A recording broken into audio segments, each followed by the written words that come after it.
कौन ब्रह्मा का पिता है, कौन विष्णु की माँ, शंकर का दादा कौन है, हमको दे बता।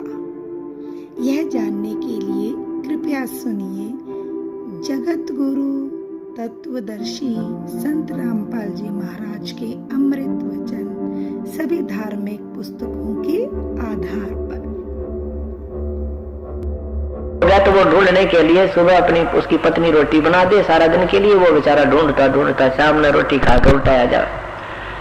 4-5 दिन हो गए तो उसकी पत्नी कहने लगी, आप खाना ले जाते हो और खा के वापस आ जाते हो, गधा नहीं ढूंढ पा रही हो। तो वो क्या कहता है कि भगवान मैं वहां पहुंच ही नहीं लिया हूं जहां गधा है, वहां पहुंच जाऊंगा तो ले आऊंगा उसने। तो हम अभी तक परमात्मा के पास पहुंच ही नहीं लिए थे जहां हमारा काम सरे। अपने जा रहे थे कोई गंगा में नहाने के लिए, कोई कितना धागा बांधने के लिए, फिर उसने खोलने के लिए, ऐसे बंडा रखे थे। वैसे कई भगत आते हैं जो बोला जी हमने धागा बांध रखा वैष्णो देवी का और नैना देवी का वृक्ष का धागा बांध काटे और फिर जो मन्नत मानते मेरी मन्नत पूरी होगी तो खोलन और आवांगे इसमें। तो वो कहते हैं हमने ऐसे मन्नत मान रखी है, वो धागा खोल काना पड़ेगा फिर नाम लेंगे। है तेरा गज भाई कमाल की बात। आग लागो धागे गए हमारा लो मालिक का नाम राम मर गया तान जान में के मेरा सांस का क्या भरोसा रह में रह जा। अब समझा है तो सर दर्पा काल करे सो आज करे सो अब, और पलमा पर लय हो जाएगी फिर करेंगे कब। तो ऐसे बहका रखा था हमारे को।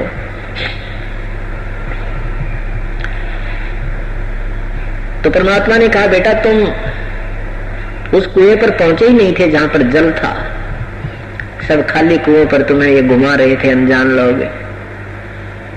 एक भक्त के हम सत्संग कर रहे थे, पाठ किया करते थे घर घर जा करके। तो उसने अपने चाचा को भी कहा कि चाचा जी सत्संग सुनने आना। वो सत्संग सुनता है नहीं चाचा जी, फिर कहा कि कल भोग पड़ेगा तुम्हारे, कल तो आइयो आप। है दुकानदार थे अकाऊंगा बेटा। अब हमने संडे को भोग लगना था, भोग लगा दिया। सत्संग भी करते थे, घंटा 1.5 घंटे वो भी कर लिया। फिर बैठे थे बाद में 2-4-10 भगत बैठे थे, चर्चा कर रहे थे। तो वो चाचा जी आया, उसका तिलक ला रखे नो तिलक की तिलक लो आ रहा, की टिक्का लो आ रहा। तो वो सेवक बोला चाचा भोग पड़ दिया, लेट हो गया, वारी आया। तो भाई बेटा आज 5 मंदिर में जाकर आया मैं, उस मंदिर में शमशान घाट आड़े पर, हनुमान आड़े पर, शिव जी आड़े पर, वो शीतला माता आड़े पर, सारे गिना दिए। फिर वो बैठ गया, राम राम जय राम जी की राम राम जी राम राम जी बैठ जाओ। फिर वो बैठ लिया। जब मैंने चर्चा की कि सेठ जी एक बात बताओ, आज 5 मंदिरों में गए आप? बोला हाँ जी, आज छुट्टी थी ना, वक्त तो उठ लिया, दुकान पर नहीं जाना था, बाजार की छुट्टी थी। मैं आज मैंने उसको उदाहरण दिया कि जैसे प्याऊ बनी है कहीं पर और उसमें 5-6 टूटी लग रही है नल पानी के। प्यासा आदमी जाता है और टूटी खोल लेगा, उसमें पानी मिल जाता है तो क्या करेगा वो बोला करेगा कि पानी पी कर चलता बनेगा। मैं बोला क्या वो दूसरी टूटी को खोल कर देखेगा या तीसरी को भी खोल कर देखेगा? बोला ये तो मूर्खानी बात करो, नो कौन खोला था? मैं बोला एक बात बताओ, आप पहले मंदिर में गए भगवान की तलाश में, पानी पीने गए थे और उसमें भगवान पाया नहीं तो आपने दूसरे में जाना पड़ा, और दूसरे में भी नहीं पाकर तीसरे में जाना पड़ा। अगर पहले में भगवान मिल जाता तो वापस आ जाते, दूसरे में नहीं जाते। काफी देर देखता रहा, मेरे मुंह का ना जान गया उसने तो दुख की नस पकड़ दी तेरी। फिर ने बोला आप तो सारी उल्टी बात करो, अरे तेरा गजब हुई या उल्टी बात होगी। उठ कर चला गया, भोजन भी नहीं पाया, भतीजे तो बेरूश गया। उसको भी जो कहने लगा तू किस नास्तिक का फंस गया, यानी आप तो लगा नहीं वो भतीजा, और तोड़ दिया भगवान के सही रास्ते से, डगमग कर दिया। 6 महीना पाछा वो रेल तला कटका मर गया भतीजा। अन्यों का नाम ले रहा था, उनका पाठ भी कर दिया था, फिर भी क्या हो गया उसको? कमाल की बात है, कोई लड़का नौकरी लग जाए और वो गलती करेगा टर्मिनेट नहीं होगा। ये कोई बात हुई, नाम ले लिया तो फिर वो परमानेंट काम होगा, तो कब में गलती करो नाम भी बेसिक तोड़ दो, ऐसा नहीं लाभ मिलेगा। हर एक चीज की मर्यादा होती है, मर्यादा में रहने से सफल होता है।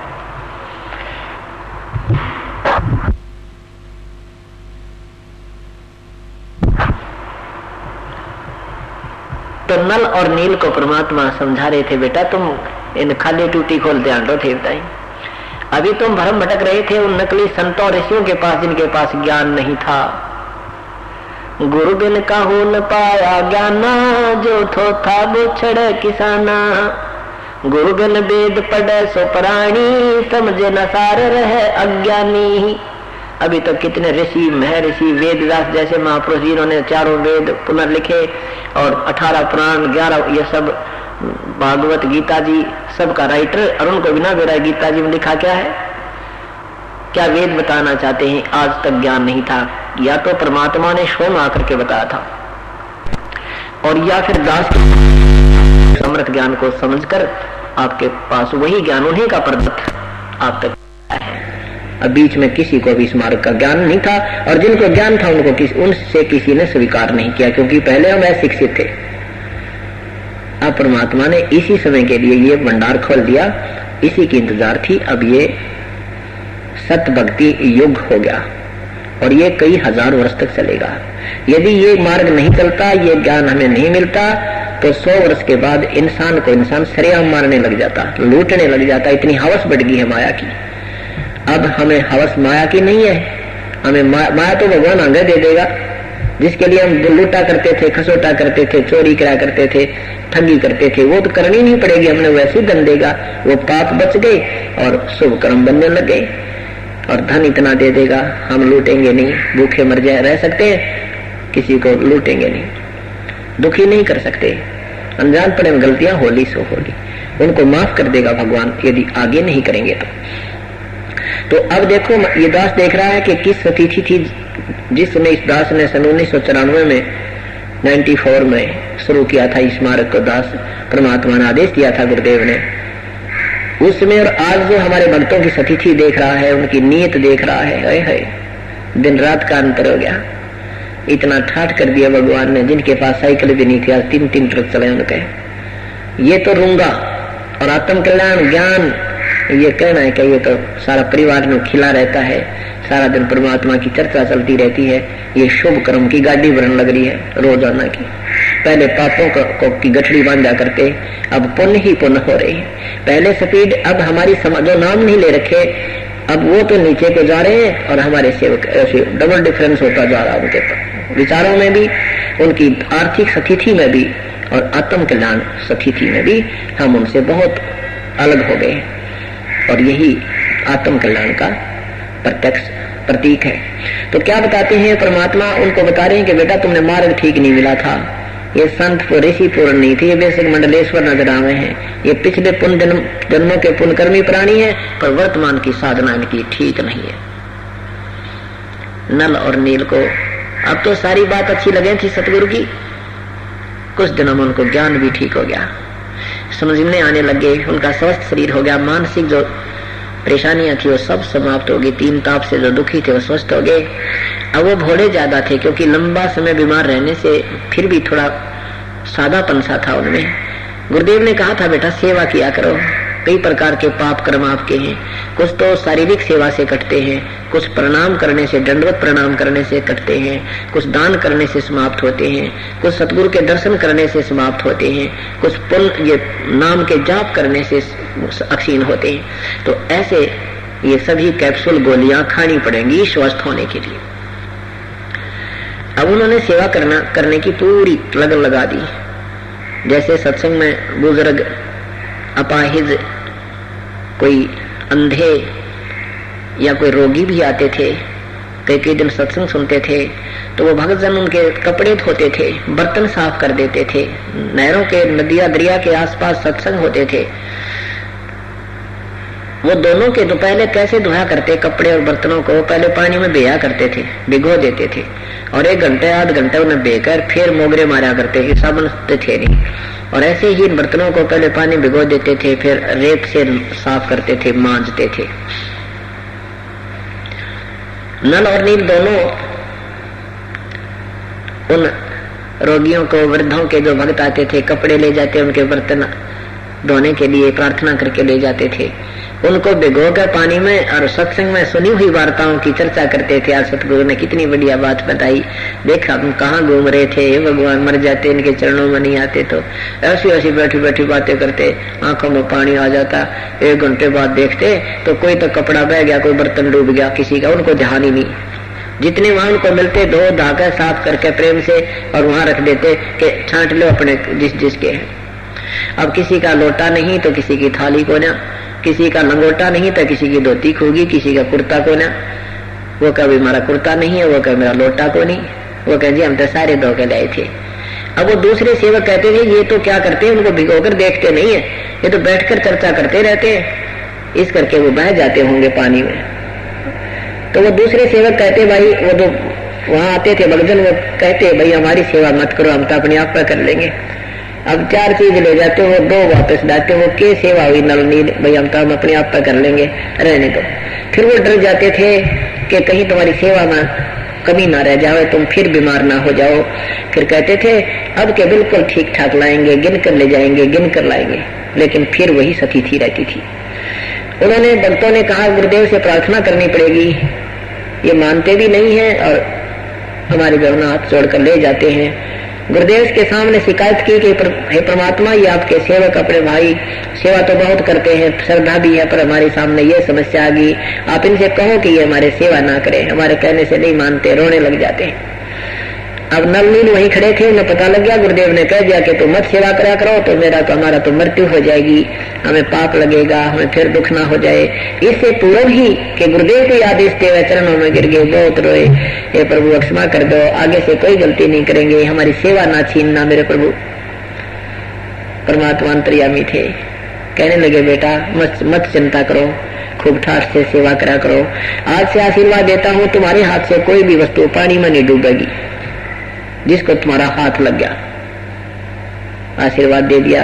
फिर वो कांसी के बर्तन थाली हुआ करती, पहले कांसी एक मेटल होता है, कांसी जैसे आजकल स्टील के बेले कटोरे प्लेट बन गई, पहले कांसी की हुआ करती, और कांसी जल में डूब जाती है, वो कभी भी नहीं तैर सकती, उसका ऐसा वो तैर नहीं सकती। तो वो कांसी की थाली और वो बेले भी ऊपर ही तैरते रहते थे, पानी का भरका भी छोड़ देते थे तो भी ऊपर ही रहते थे, ऊपर की सतह पर।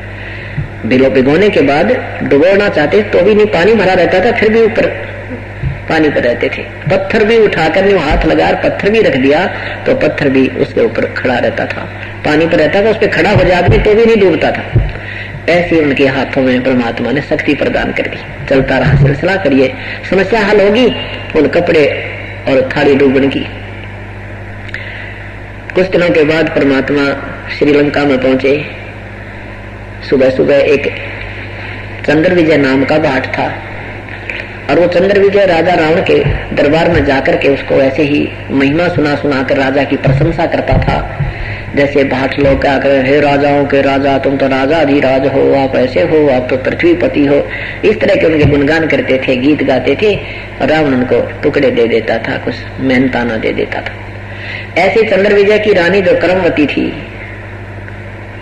चंद्र विजय की रानी जो कर्मवती थी, वो भी चंद्र विजय की पत्नी जो कर्मवती थी, वो रानी मंदोदरी, रावण की रानी मंदोदरी के यहाँ जाती थी, और उसको अच्छे बुरे चटकले सुनाकर, ये बेवकूफ सी कहानी सुनाकर रानी नसाया करती थी।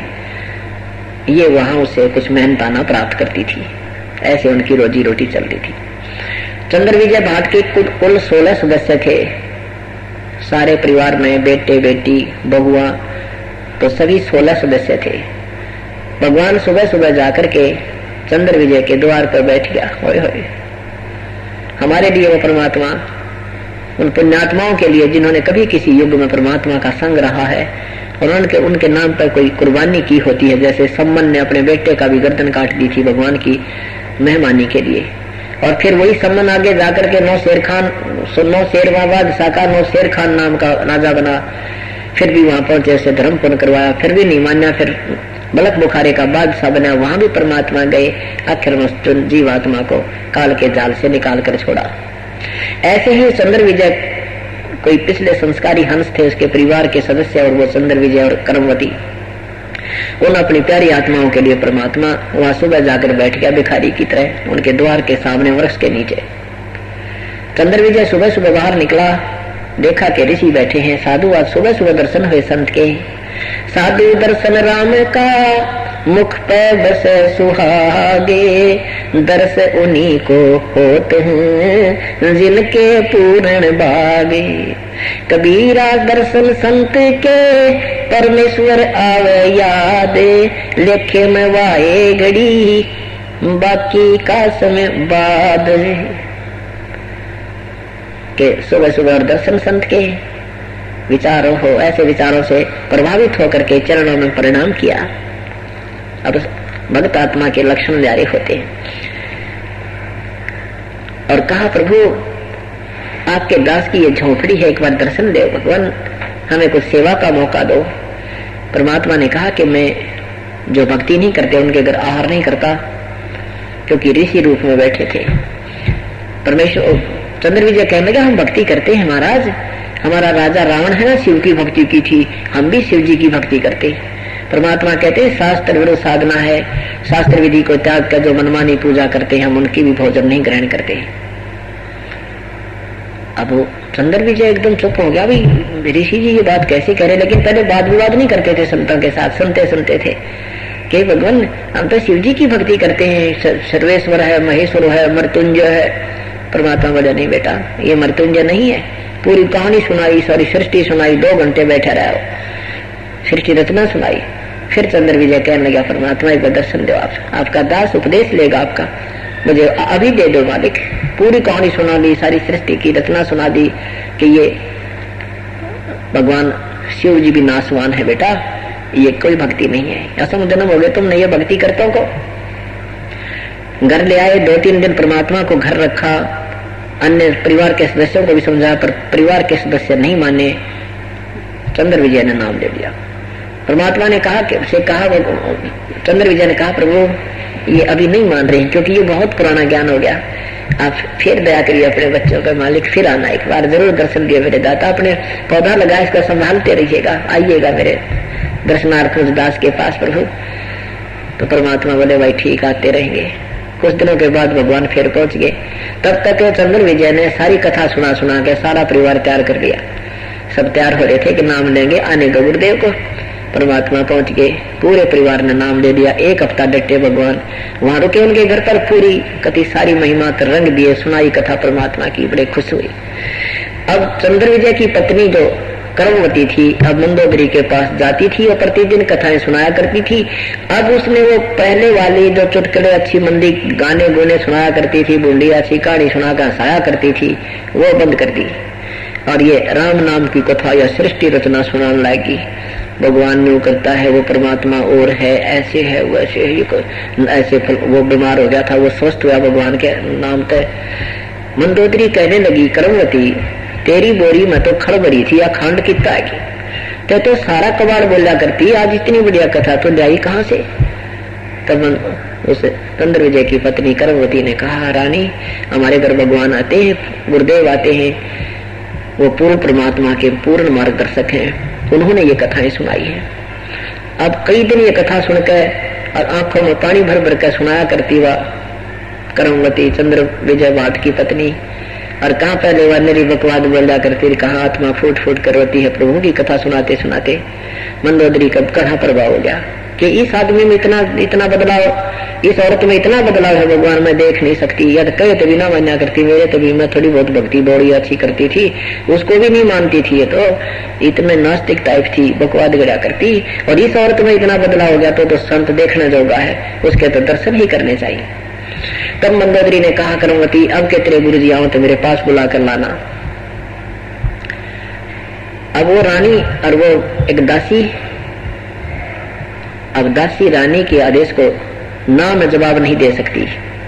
विधि से कहा कि जैसे आपका हुक्म महारानी, आपकी नौकरानी नहीं करेगी, लेकिन ऐसे सुना है कि संतों को बुलाना नहीं चाहिए, आदेश से स्वयं जाना चाहिए। यदि वो बुलाने से आ भी जाएंगे और आशीर्वाद नहीं देंगे तो बुलाना आना सब व्यर्थ हो जाएगा। संत के दर्शन स्वयं ही करने से ज्यादा लाभ होता है। अब मंदोदरी पुण्यात्मा थी, कहने लगी, बहन फिर मत बुलाना, जब गुरुदेव वहां मुझे एक बार तो जिक्र कर जाना, मुझे बता देना। परमात्मा फिर पहुंचे, कर्मवती ने संकेत कर दिया कि महाराज आए हैं, दर्शन कर ले मंदोदरी। मंदोदरी 2 मिनट में पहुंच गई। कहते हैं जो हमारे बच्चे हैं उनके लिए हम पहुंचूंगा अच्छे नेक में जो अपने के हेत सोचल छिद्र मैं करूं, के कारण बनाकर अपनी पुण्यात्माओं को अपने चरणों में देते हैं परमात्मा। तो मंदोदरी ने प्रणाम किया जाते ही प्रभु के चरणों में। फिर कथा वैसे तो कलमवती ने काफी रंग रखी थी, कथा सुना सुना के तैयार कर रखी थी मंदोदरी। फिर परमात्मा ने भी 2, 4, 10 मिनट ही उनको प्रवचन किए थे, समझाने की चेष्टा की थी। चरणों में गिर गई मंदोदरी और कहा प्रभु कल्याण कर दो आपकी बेटी का। परमात्मा ने कहा कि ये फिर और पूजा नहीं करोगी बेटी, ना ये मांस मिट्टी खाना है जो तेरा पति खावे, ब्राह्मण होकर ये दारू पी और मांस खावे, ये साधना नहीं करनी जो ये करता है कि नहीं करूंगी, भगवान जो आपकी आज्ञा होगी वही करूंगी। परमात्मा फिर चले गए। मंदोदरी नाम ले आई। फिर उसने अपने देवर विभीषण से कोई समझाया, वो कथा सुनाई जो भगवान ने सुनी थी, फिर नाम महिमा बताई। तो विभीषण ने कहा कि मुझे क्यों छोड़ दिया आपने, मुझे भी बताना चाहिए था, मैं भी उपदेश ले लेता। अगली बार परमात्मा गए तो विभीषण ने भी उपदेश प्राप्त कर लिया। कुछ ही दिनों के बाद रावण ने सीता जी का वन से अपहरण कर लिया। अब मंदोदरी को बड़ा दुख हुआ कि दूसरी स्त्री को उठा लाया है रावण। बहुत समझाया पर नहीं माना, बहुत समझाया पर नहीं माना।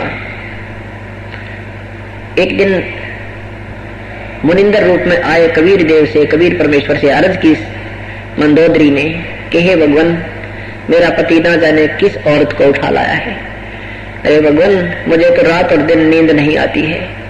हे भगवान, आप सद्बुद्धि दो, उस औरत को वापस हो जावे। परमात्मा ने कहा बेटी वो आम औरत नहीं है, ये विष्णुनाथ जी, विष्णु जी भगवान नारद जी के श्रापवश और इस मृत मंडल में आए हुए हैं। और ये लक्ष्मी है, ये वन में गए हुए थे, इनको किसी का वनवास हुआ है इनको इनकी मौसी के कारण। और सीता ये लक्ष्मी रूप है और सीता को उठा लाया है, ये अपनी माँ को उठा लाया है। बेटी समझा दे इसमें और दे आओ, हाथ जोड़कर माफी मांग ले, इसकी खैर रह जाएगी, नहीं तो इसका जीवन शेष नहीं है। अब मंदोदरी और ज्यादा घबरा गई, अपने पति से समझाने लगी, ये तो आप विष्णु, ये तो लक्ष्मी माता है, आप इसको क्यों उठा लाए, आपने तो विनाश करवा लिया अपने परिवार का, वापस दे आओ भगवान रामचंद्र को, विष्णु अवतार हैं वो, और अक्षमा याचना कर लो उनसे। अब कहते विनाश काले विप्रता बुद्धि।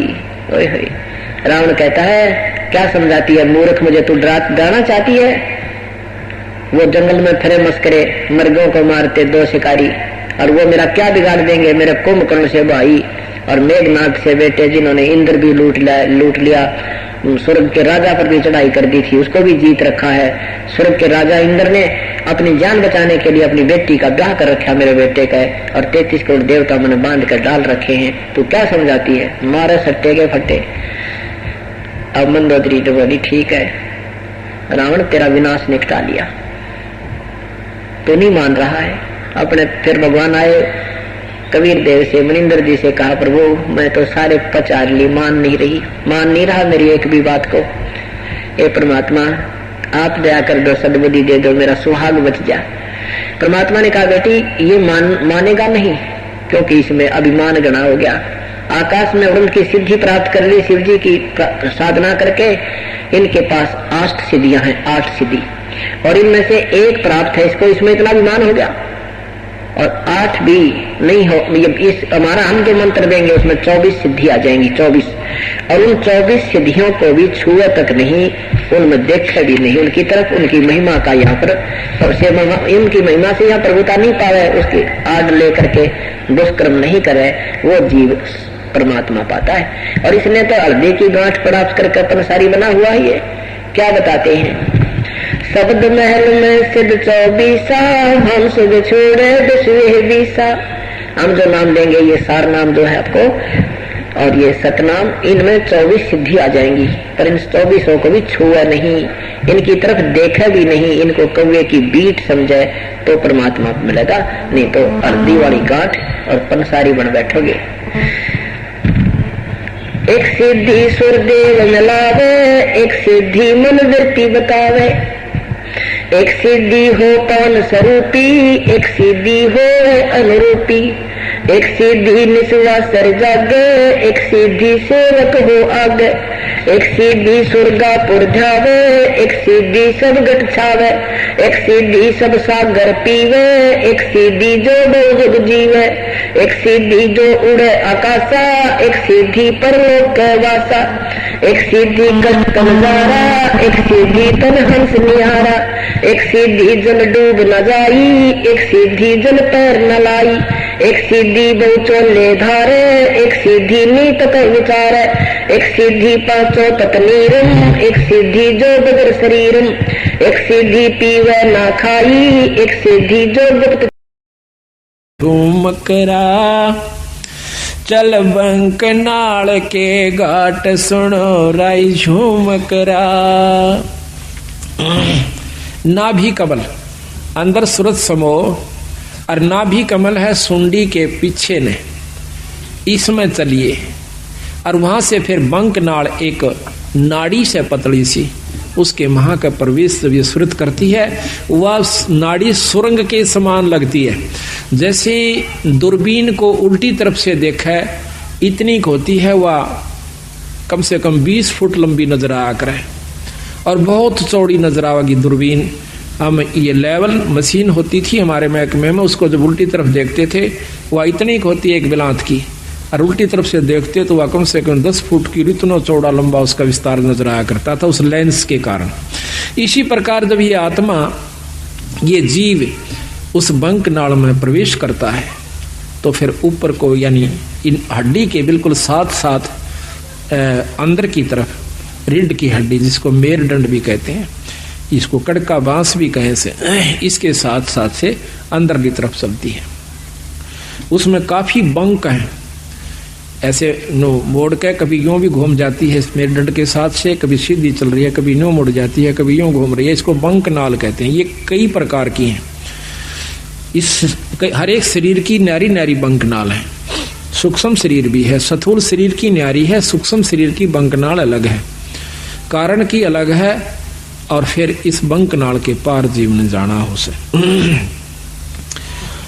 नाभि कमल में बैठिए रे झूमकरा, चल बंक नाल के घाट सुनो राई झूमकरा। इला पिंगला फेरिए रे झूमकरा, उतरो ओगट घाट सुनो राई झूमकरा।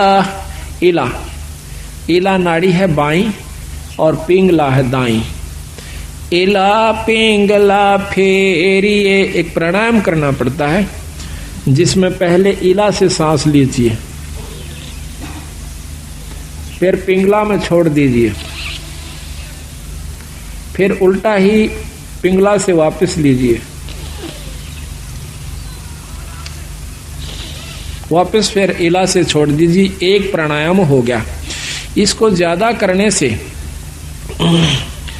वो सुषुम्ना का यानी तीसरी जो नाड़ी है जहां से जैसे ये सांस गया फिर दूसरा वापस है, इनके बीच में एक और सुराख से, यानी ये नाक दोनों तरफ से जैसे अपना यहाँ पर बंद है, ये आगे जाकर के थोड़ा सा अंदर में घुस जाता है। अंदर में घुस के इसके अंदर आर पार स्थान है, जैसे को पशु का नकेल गाल दे नाक फोड़ के और उसमें सुराख, ऐसे इसमें बीच में सुराख है एक बहुत बारीक, और उस सुराख में फिर एक और सुराख है जो ऊपर न चढ़ता है, वो सुषुम्ना द्वार है। तो वहां कहते हैं सुषुम्न स्वरत लगाइए राय झूमकरा, वो खोलो बजर कपाट सुनो राय झूमकरा। अंदर जो वस्तु है वो वहां से शुरू होगी, वो अंदर बजर कपाट से, और वो सतगुरु के नाम की कृपा से खुल सकते हैं। योगी लोग अपनी साधना से खोलते हैं, बहुत वर्ष बीत जाते हैं, और नाम की कृपा से सतगुरु की रजा से इस नाम का इतना प्रभाव होता है, अंतःकरण साफ होकर ये रोम रोम करनाने लग जाएगा। आत्मा समय समय पर रह रहकर ईश्वर को रोना शुरू कर देगी, तो समझो आपका सब कुछ खुल गया। सुषुम्ना भी खुल गई, ब्रह्मरंध्र भी खुला हुआ है। तो जब तक प्रेम जीव में नहीं आता तब तक मुक्ति का अधिकारी नहीं होता। जब सत्संग सुनकर उसकी आंखों में तब पानी नहीं पड़ रहा है या सुमरण करते हुए अंतःकरण में उसमें ठेस नहीं लग रही है तो भक्ति प्रवेश नहीं हो पाई है। कोशिश कीजिए और ज्यादा। नाम सुमरण आप कर रहे हो तो सुमरण अपने जगह जमा हो चुका है, आपका हो रहा है, लेकिन अभी कमजोरी फिर होगी। उसका एक और तरीका, फिर सेवा कीजिए। आप सेवा करके देखियो किसी धाम पर अपने बंदी छोड़ के पर अपनी सत्संग में हाथ से सेवा करके देखना, और हो सके तो बर्तन तक साफ कीजिए, हो सके तो जूते तक भी साफ कीजिए, फिर देखना आपका सब कुछ खुल जाएगा। पर ये काम नहीं हो, ये होगा जो बात बनेगी। हम एक बार दिल्ली गए हुए थे, अभी 5-6 महीने हुए, फोटोओं के सिलसिले में एक गुरुद्वारे में चले गए। हमने ये चंवर लेना था। उस गुरुद्वारे जब हम जाते हैं तो हमारे जूते निकलवाए कि जूते निकाल दो जी। जूते निकाल करके टोकन दे दिया और एक ने जूते लिए हाथ में। प्रथम तो उसने साफ किए, माथे से लगाए, फिर दूसरे को दे दिए कि वहां रख दिए, फिर उसने अपने रुमाल से जो लाया हुआ था साथ उससे साफ किए। रुमाल को भी मत्थे से लगा और हमारे जूतों को भी मत्थे से लगा करके, और एक खोखा सा बना हुआ था जूतों का अलग से उसमें धर दिया। अब क्रिया तो वो कर रहे थे और शरीर में गुदगुदी मेरे हो रही थी कि बंदी छोड़े। ऐसा भाव जब हो जावे तो फिर बाकी कुछ नहीं रहता और सही नाम मिल जावे। तो इतना ये सब व्यवस्था बनाने के लिए इस सत्संग की आवश्यकता पड़ती है, ऐसे समागमों की आवश्यकता पड़ती है। अभी तक हमने क्या देखा है कि हम कभी सत्संग में जाते नहीं, जाते हैं तो सिर्फ एक मुश्किल से अपना फॉर्मेलिटी सी करके चले आते हैं। लाभ तो उसका भी है, ऐसा नहीं है, लेकिन वही बात आओ, जितना गुड़ गिरेगा उतना मीठा होगा। यही कारण से थोड़ा सा हिम्मत करो, क्योंकि सबसे बड़ा हमारा अभिमान अहंकार राक्षस है। जब हमने मत्था टेक दिया, जब हमने लंबी डंडौत ही कर दी, फिर कसर कौन सी राख ली? उसके बावजूद फिर अकड़ काहे की? जब सर्व सौंप दिया तो फिर अकड़ नहीं। इसको करके देखो कभी तो कितना आनंद आता है। आप सत्कर मान लियो, मुझे तो आप मतलब समय नहीं देते, मैं अब भी आपके जूते साफ कर दूं, ठाकर दर दूं, मुझे कोई न, ये एक मात्र भी ये नहीं है कि मैं बहुत बड़ी पर उस पर पहुंच चुका हूं ना। ये जीव जब तक इस सृष्टि में है वो कुछ भी नहीं है। यहां से निकल ले जब जानिए तो हमारे अंदर ये बात कभी भी घर नहीं कर दी कि मैं संत हो रहा हूं और मेरे सैकड़ों हजारों से सो गए, मैं बहुत बड़ा बन गया। कुछ भी नहीं हूं, जीव का जीव हूं। अगर ये यहाँ से छुटकारा नहीं हुआ, अगर आखिर में भी पैर उलझ गया तो भी ज्यों का त्यों है, चक्कर फिर लंबा चौड़ा से। महाराज की कहते हैं कबीर, मन के मते ना चालिए, इस मन का के विश्वास, और साधु जब लग डर कर, जब लग पिंजड़ सांस। जब तक तेरे शरीर में सांस है ना तब तक बिरा रहना सावधान है। अरे बड़े बड़े बिगड़ गए।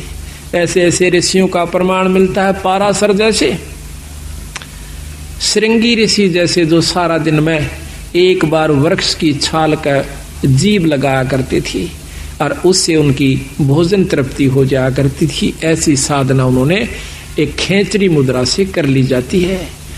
अब कबीर गरीबदास जी ने में बताया कि देख भाई, यू के रोला से एक खेचरी मुद्रा होती है, उसको जीभ अपनी उठा कर और वापस लगाई जाती है तालू के ऊपर।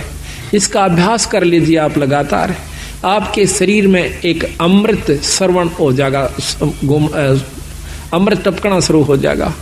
इस तालू के ऊपर या जीभ से ऊपर लटके से ना, इसके ऊपर एक अमृत सरोवर है, उसमें अमृत है हमारे शरीर में, पानी सा है। और जब इसको हम ऐसे जीभ को वापस मोड़ कर और उसको लगा लेते हैं तो वो अमृत हमारे शरीर में प्रवेश करना शुरू कर। उसमें एक सुराख सा बारीक सा, इतना बारीक है कि बाल हो से ना, बाल से भी कम है वो सुराख। और जब हम वापस जीभ मोड़ते हैं तो वो वहां से थोड़ा सा उसके ऊपर एक पत्ता रखा हुआ है, बहुत मामूली सा, यानी सुराख वो होगा तो उसका ढक्कन कितना का होगा ये भी हिसाब ला लो।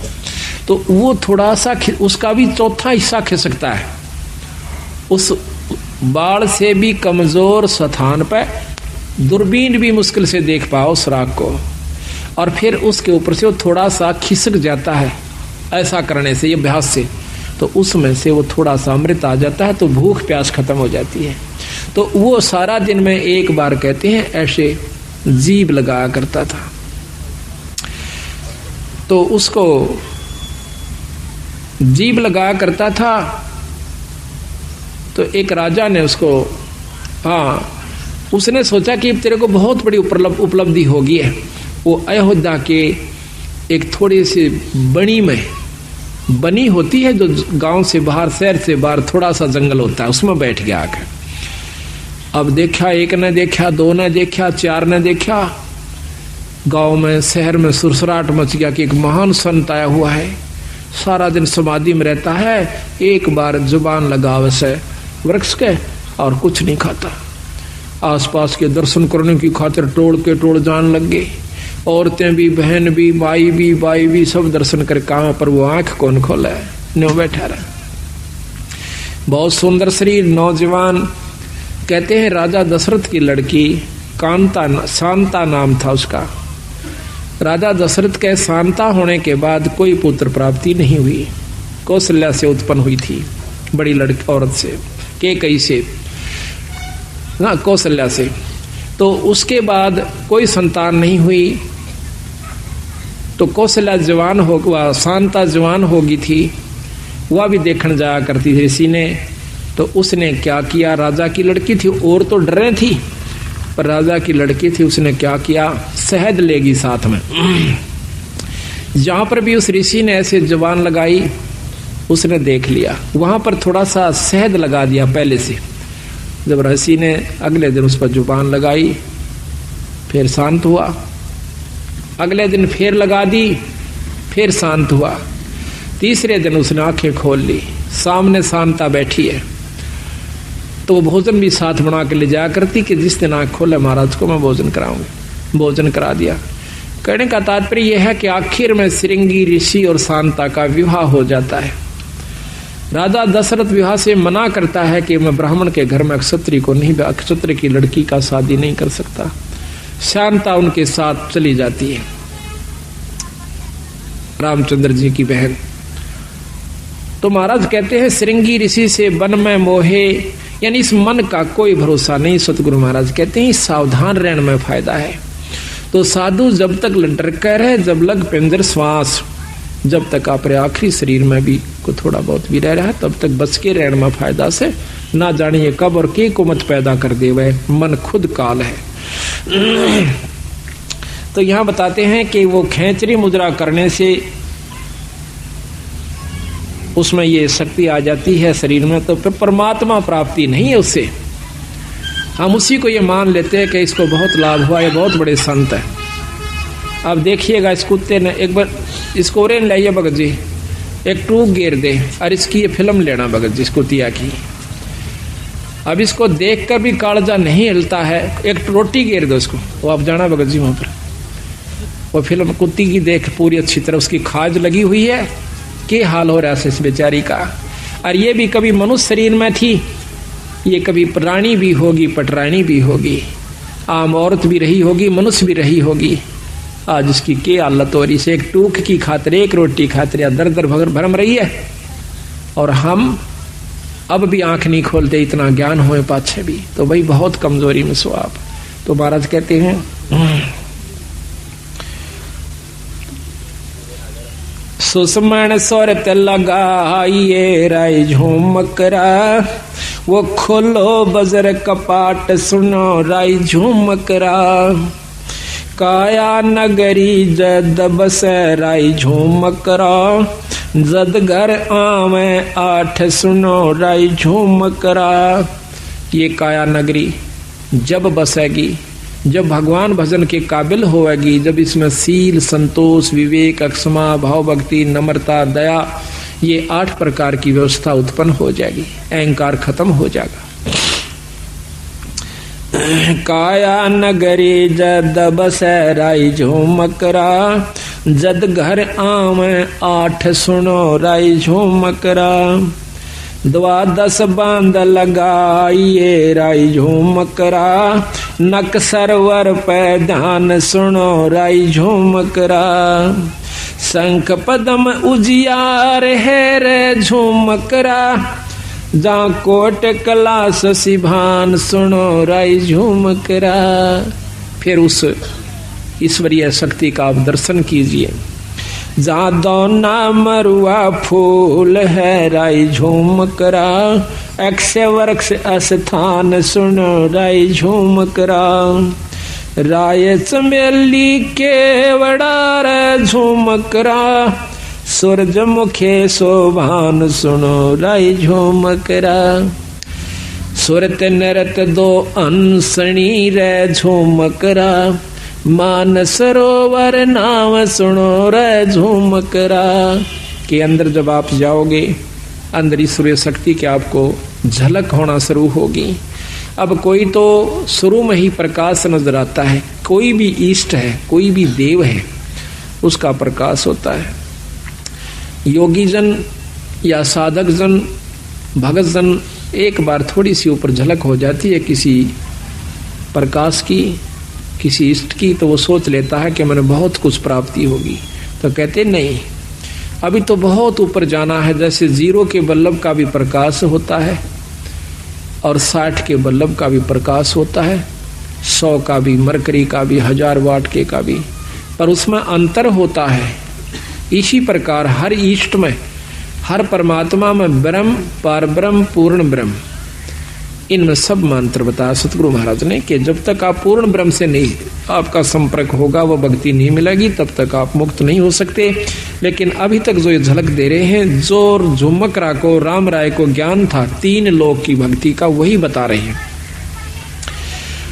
अन भय मालन ओ तेरी रे झुमकरा, फूलन सेज बिछाई सुनो राई झुमकरा, छतर सिंहासन श्वेत है रे झूमकरा, पलकों चौरा डुराई सुनो राई झूमकरा, अरस देवंगना गाँव वहीं रे झूमकरा, अनहद सबद घमोड़ सुनो रे झूमकरा, बिन पग का जा पंथ है रे झूमकरा, मकर तार की डोर सुनो राई झूमकरा, और कहूँ कुछ और है रे झूमकरा, बिन देही का देव सुनो रे झूमकरा, स्वर्ग रसातल में बसे रे झूमकरा, जाके कर ले सेव सुनो राई झूमकरा, 3 चरण चंता मणि राई झूमकरा, गर्दन गरीब मरोर सुनो राई झूमकरा। इस प्रकार सतगुरु महाराज उनको बता रहे हैं कि भाई इस प्रकार आप अंतःकरण में जा, अपने अंदर में, शरीर में प्रवेश कीजिए, फिर उस ईश्वर का, ईश्वरीय शक्ति का आप लाभ लीजिए। अगर जब तक आप ये लाभ नहीं पाओगे, तब तक ऊपर की बातें तय पूर्ण लाभ प्राप्ति नहीं होगा। केवल पाठ मात्र से भी लाभ नहीं है, केवल आपको धाम पर जाने से भी लाभ नहीं होगा, केवल सत्संग मात्र कराते रहने से ही लाभ नहीं होगा, जब तक आप अपने अंतःकरण में झांक कर नहीं देखोगे। लेकिन इन सारा के बिना ये काम नहीं हो सकता। ये कार्य सारे जरूरी हैं। खेत को पहले संवारा जावा से, उसको संवार करके फिर बीज बोया जाता है। बीज बोने के बाद भी उसकी बहुत संभाल करनी पड़ती है, जब जाकर के हम उसकी पूरी परिपक्व फसल ले सकते हैं। इसी प्रकार परमात्मा के नाम पर लगने पहले सत्संग की आवश्यकता होती है। नाम लेने के बावजूद सेवा, सत्संग और दान धर्म की पूरी आवश्यकता पड़ती है। साधुओं की सेवा, संतों की सेवा, सत्संग की सेवा, ये भी साथ चलेगी। जिस प्रकार खेत में बीज बोए पाछे उसमें खाद, पानी, रखवाली, सारी चीज की आवश्यकता पड़ती है। ठीक इसी प्रकार नाम ले लेने मात्र से कोई न सोचे कि ईब में अपने आराम से घर बैठकर ही भक्ति कर सकते हो, घर बैठ करके। पर आज के युग में इतना सुलभ नहीं है कि आप घर बैठ करके ही इन बुराइयों से बचे रह सकते हो। ये तो बार बार जैसे कितना ही सुथरा मकान हो और सारे के चिप्स ला रखी हो, उसको आप बंद कर दीजिए। एक हफ्ते के बाद खोलिए, उस पर दो सूत उस पर धूल जमी मिलेगी।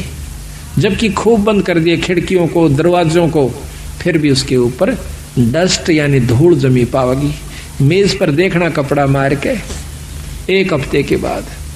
इसी प्रकार अगर आप सत्संग में नहीं आओगे तो आपके अंतःकरण में इतना मैल जमा हो जाएगा और एक समय ऐसा होगा कि आपको सुमरण और सत्संग कड़वा लगने लग जाएगा।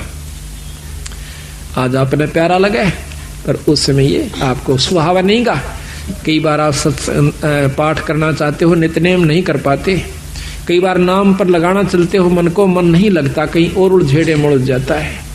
कोशिश करने से भी नहीं लगता, उस दिन आनंद नहीं आता आपको। कारण क्या है कि आपके अंतःकरण में कोई मैल आ गया, किसी कारण से भी, किसी की द्वेषता का, किसी प्रिय मित्र की और कोई अप्रिय घटना का कोई भी विक्षेप आ चुका है, जिसके कारण आपको वो प्रिय वस्तु आज फिर अप्रिय होगी।